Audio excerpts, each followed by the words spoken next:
Sa kuha ng aming drone, makikita ang Bungabuyuan Gully, isa sa 3 lava gully na binabantayan ng PHIVOLCS sa Santo Domingo, Albay.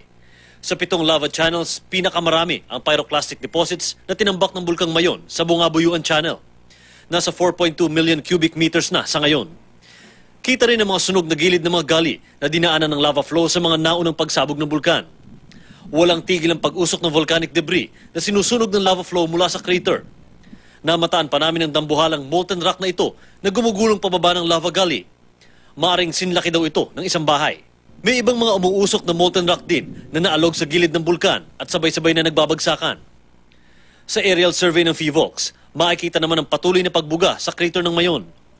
Lumawak at nagsanga-sanga na ang gullies dahil sa aktibidad ng bulkan.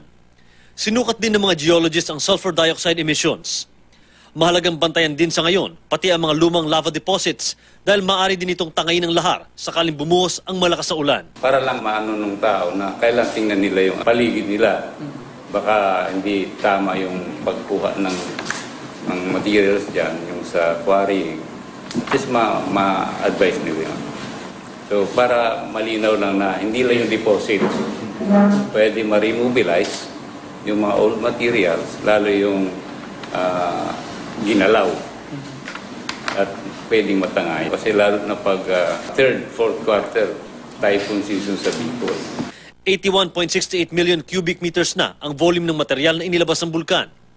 61.11 million cubic meters naman ang total volume ng lava flow. Nananatiling nakataas ang alert level 4 sa Bulkang Mayon. Mula dito sa Albay, Mark Zambrano, nakatutok, 24 oras.